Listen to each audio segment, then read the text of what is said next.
Við skulum bara keyra þetta í gegn. Velkomin til Íslands og velkomin í viðtal við Blika TV. Takk alveg fyrir það. Hvað segirðu? Hvernig gengur í Póllandi? Það gengur fínt bara. Það gengur, já, töluvert betur en ég bjóst við að aðlagast aðstæðum. Já. Svo erum við búin að vera þarna í 4 mánuði og það hefur gengið fínt. Já, eins og ég sagði, betur en ég bjóst við og maður er nokkuð ánægður bara. Já. Hvar er þessi klúbbur svona, hvað heitir klúbburinn? Klúbburinn heitir Brúkbet Termalika Nitschetsa. Já. Þetta er langt en... Já, hann er þarna einhvers staðar nálægt Kraká og einhvers staðar í... Já, hann er beisaður einhverja 80 km frá Kraká. Þetta eru, já, eitthvað það, 75-80 km í burtu frá Kraká. Já. Aðstæðan þarna hjá þeim? Bara topp aðstæða. Þetta er lítill klúbbur, lítill klúbbur sem ætlar sér stóra hluti og þeir hafa sem sagt byggt nýjan stadium, þeir hafa tekið upp alla æfingavelli og endurbyggt það og það er nánast ekki hægt að segja neitt við því, það er bara topp aðstæður alveg frá Kranavatn upp í grasið sko. Komum að æfingu. Hvað er þessi nýju völlur hjá okkur, hvað tekur það marga? Sko ég held að hann taki 8.000 eitthvað svoleiðis. En það er sem sagt, hann var byggður á 3 mánuðum. Sem sagt klúbburinn, eigendur klúbbsins eiga fyrirtæki sem er svona byggingafyrirtæki sem sér það að byggja hús og annað og þeir sem sagt notuðu eigin efni og byggðu þennan völl á 3 mánuðum í fyrra. Það er ennþá verið að endurbyggja og bæta við.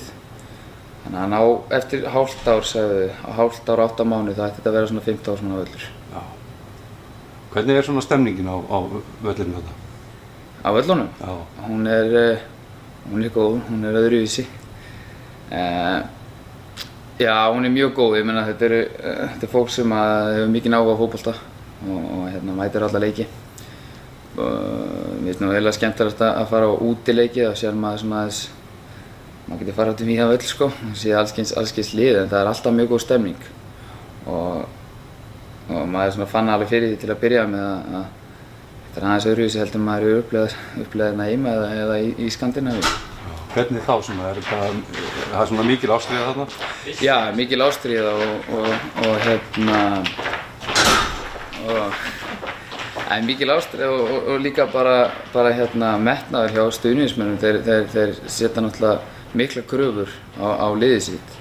Því að liðin yfirleitt representa bæjarfélögin og þetta er í rauninni svona, hvað maður að segja, í staðinn fyrir að fara í kirkju þá fara þær á fótboltaleik. Þetta er svona heldur bæjarfélögin saman og þannig að það er mikill metnaður í öllum og líka bara eins og ég segja ástríða að horfa á fótbolta en líka mikla kröfur á öllum í Póllandi.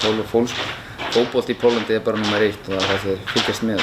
Hvernig líður þér þarna? Ég meina... Mér líður bara mjög vel í rauninni. Eins og ég segi, þetta er aðeins öðruvísi umhverfi, eitthvað annað sem að maður hefur ekki upplifað í rauninni áður, annað kúltúr, menning. En ég og svo er ég með konuna mína með mér úti og við höfum bara, við erum náttúrulega trýtuð hansi vel og eins og ég sögðum á hann, ég bý mjög nálægt stórborginni Kraká og ég eyði miklum tíma þar. Og maturinn, eins og ég bjóst nú ekki við, ég hafði einhverjar efasemdir við matinn áður en ég kom út, en hann er mjög góður. Þannig að það er eiginlega allt til aðsatna og ég get ekki kvartað við neinu, ég er mjög ánægður. Ég er sem sagt búinn að spila, hvað náði ég? Ég náði 8 leikjum. Hvernig er deildin þarna?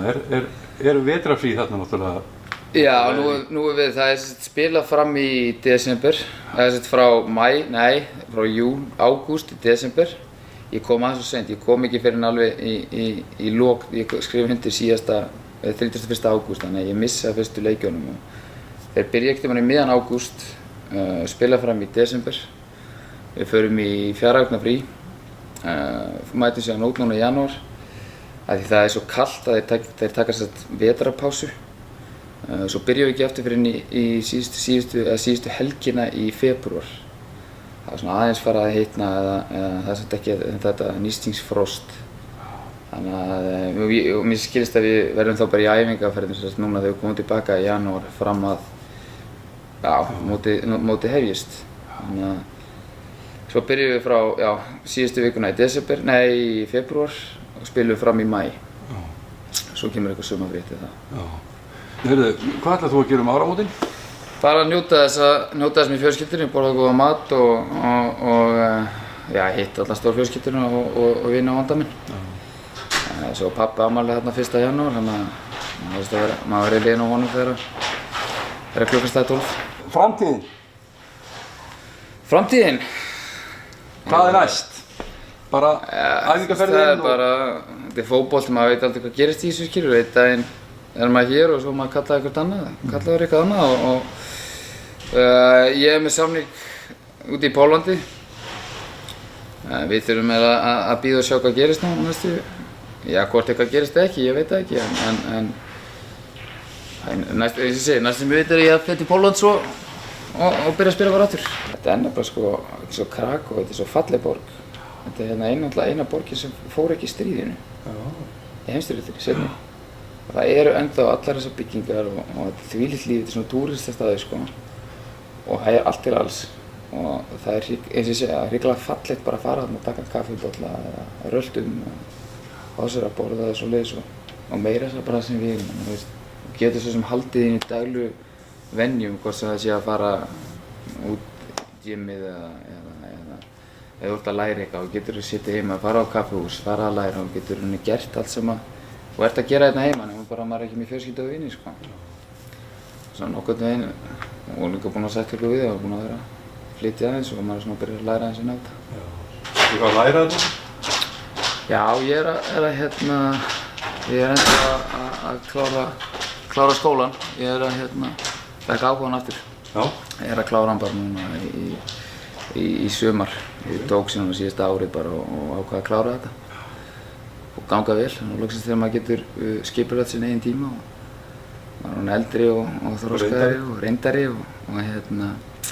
og kannski líka bara byrjar að fá smá áhuga fyrir því að læra eitthvað. Líka að maður hefur hans mikið frítíma. Ég er ekkert í tölvuleikjum eða svoleiðis sko.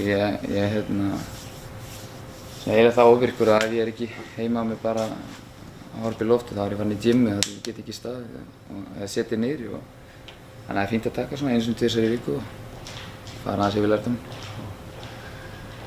Árni Vil, takk fyrir spjallið. Takk hérlega fyrir. Og gangi þér vel. Sömuleiðis.